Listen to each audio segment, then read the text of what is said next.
Kinmaro waa dibi 2 sano jira kaasi oo saadaaliyay ciyaarta weyn ee la filayay inay dhex marto kooxda ciidanka militariga Horseed iyo islamida naadiga dawladda hoose ee Minashibiyo.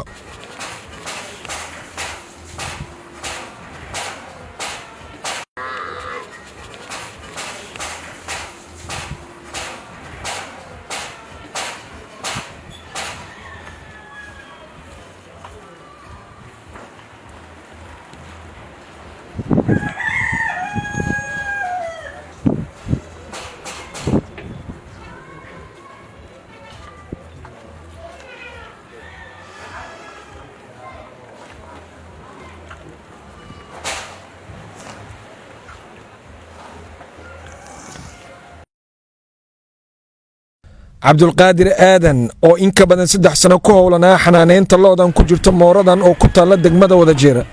ayaa iiga warbixiyay waqti uu ifka yimid dibigan hooyadii dhashay iyo magaceeda. Cabdulqaadir Aadan la'aan 2 sano jir waay magaceedna waxa la Kinmaro hooyad waa joogta waxa la Ash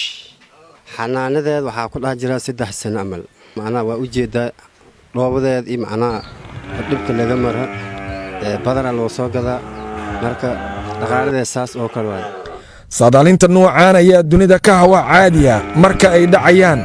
ciyaarahani oo kale taasi oo soo jiidata indhaha malaayiin dada oo go'aan hordhaca u qaada saadaalintan oo kale. labada kooxood ee Horseed iyo MCC ayaa ku wada dhameystay booska ugu sareeya horyaalka Somali Premier League iyagoo urursaday 38 dhibcood kadib 18 kulan oo ay ka ciyaareen fasal ciyaareedkan 2020-2021. saadaasha uu bixiyay dibigan yar ee lagu magacaabo Kinmaro ayaanan ahayn mid sax ah way dhici kartaa natiijada inay isbedesho sida idin muuqatay kooxda MCC ayuu u saadaaliyay.